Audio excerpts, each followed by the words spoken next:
Passa a palavra agora ao senador Donizete Nogueira. Presidente, ministro, eu gostei muito da exposição, porque ela dá rumo e aponta para a construção conjunta de uma série de políticas que eu acredito muito nelas. Eu ouvi a senadora Regina falar sobre os pontos de cultura e eu recordava aqui de um grupo de jovens, início dos anos 80, no norte de Goiás, que tinha a ousadia de querer fazer um circuito de teatro por 25 municípios do centro, do centro-norte goiano, centro-médio e norte goiano. E as dificuldades eram muito grandes. Na época, a gente tentou buscar recursos, a Confenata, que era a Confederação Nacional de Teatro, e junto a ela a Fundacem, nos ajudou. E esse movimento faz agora 30 anos que ele aconteceu. Mas o que é bom daquela época e que sobrou daquela época, os pontos de cultura. Porque nós, como não tínhamos espaços para poder praticar teatro e nem dança, e montar um espetáculo para não ter para quem apresentar ou onde apresentar, era uma coisa muito ruim e às vezes infrutífera.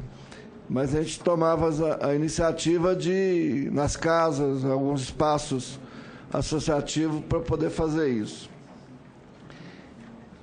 Mas a gente tem percebido que o movimento de teatro, principalmente amador de teatro, que naquela época era instrumento de resistência, ele encontrava força e organização para enfrentar o debate na sociedade e com o governo. Hoje essa mobilização já não existe mais. Ou seja, essa mobilização de ter uma organização que coordenava esse processo por parte dos artistas amadores, ela não existe. Existe uma desagregação, uma disputa, um enfrentando o outro, e isso tem sido muito ruim para os pequenos, né?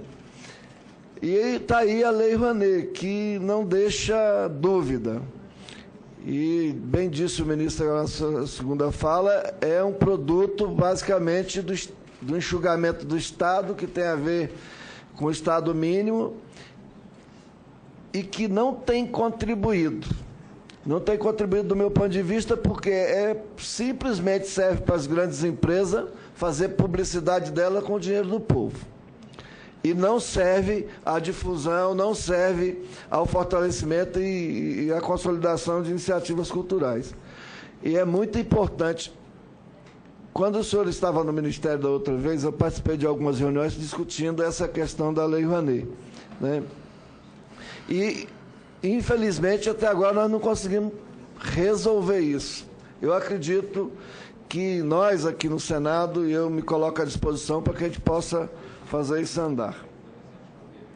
Por fim, esse país, depois dos anos 30, que tinha os olhos voltados para o mar, vira os seus olhos para o interior do país, e algumas figuras foram muito importantes nesse processo. Começa com o governo de Getúlio, continua com o Juscelino, a abertura das estradas, um nacionalista conterrâneo aí do senador Lindenberg, chamado Bernardo Sayão, que tinha a agonia e a paixão por abrir estradas e construir não só escolas, mas como também defender o meio ambiente, porque o Bernardo Sayão era um homem apegado a essas coisas da cultura local, da necessidade da educação, da defesa do meio ambiente, num tempo que isso não era nada para o Brasil.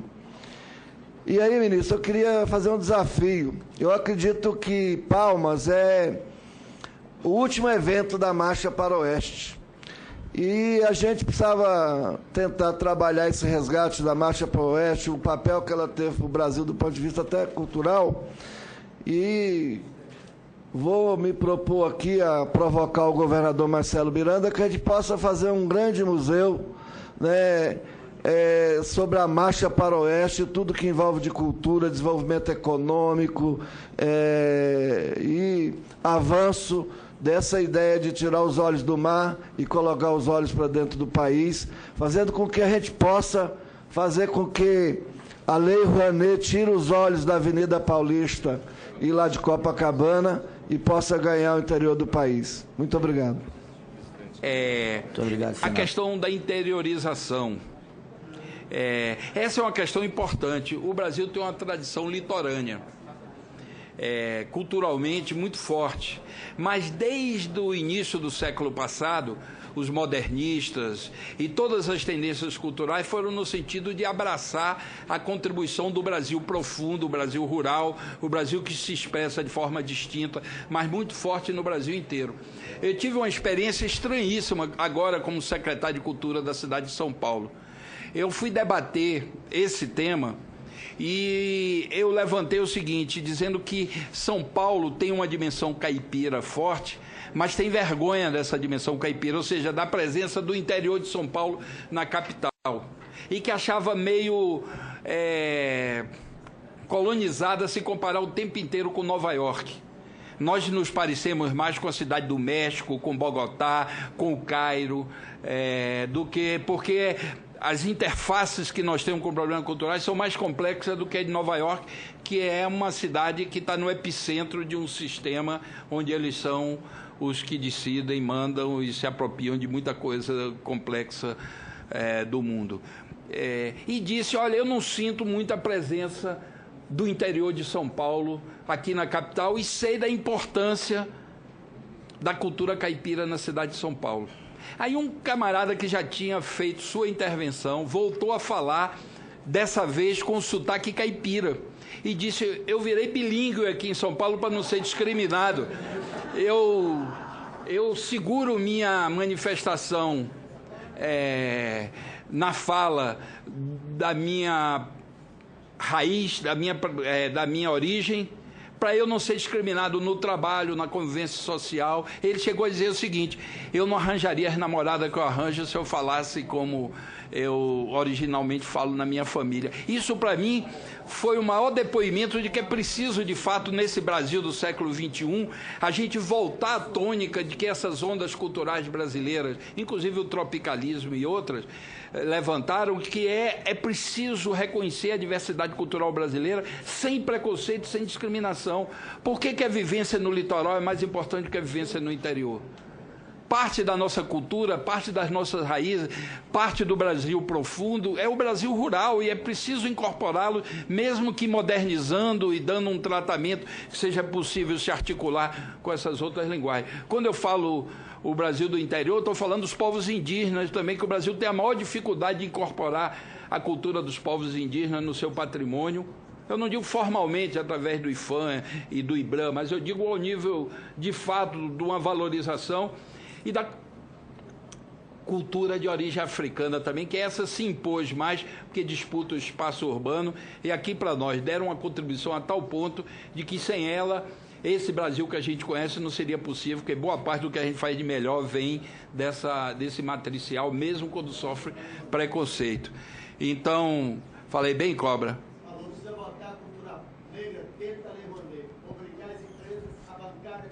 Não é melhor mudar a Lei Rouanet para poder não ter esse problema? Então pronto, é outra estratégia. Então eu queria dizer que essa questão da interiorização, através de museus, através de valorização, por exemplo, a economia da cultura, uma das muitas vertentes é a gastronomia. Nós temos uma gastronomia interiorana no Brasil que é riquíssima. Nós temos o São João, que é uma festa de origem rural e que se consolidou no Nordeste, no Oeste, no Sudeste. Tem um São João específico do Sudeste em Minas e tem em São Paulo. Por que não transformar isso numa festa tão importante quanto o Carnaval? Então, ela, inclusive, envolve um número maior de pessoas, porque ela não se realiza só nos grandes centros. Toda cidade pequena e de médio porte, todo o núcleo humano, de alguma maneira, celebra o São João. Então, essa é uma demonstração de que é preciso reconstituir nossos valores culturais com mais generosidade. Diga, senador. A questão das quadrilhas juninas, por exemplo, no estado do Tocantins, está virando um implemento à economia local. É isso. A gente tem o Arraial da Capital uma vez por ano, que circula quase 100 mil pessoas durante 4 dias no evento. E a indústria funciona praticamente durante o ano inteiro. Tá. Eu me esqueci de falar quando falei do assunto, mas a regulamentação da Lei Cultura Viva vai permitir que as escolas e universidades sejam reconhecidas pelo MINC como pontões de cultura. Estamos sistematizando isso para que a gente tenha, de fato, a participação das escolas nesse sistema de valorização desse protagonismo cultural da população. Vai precisar federalizar todo o ensino público.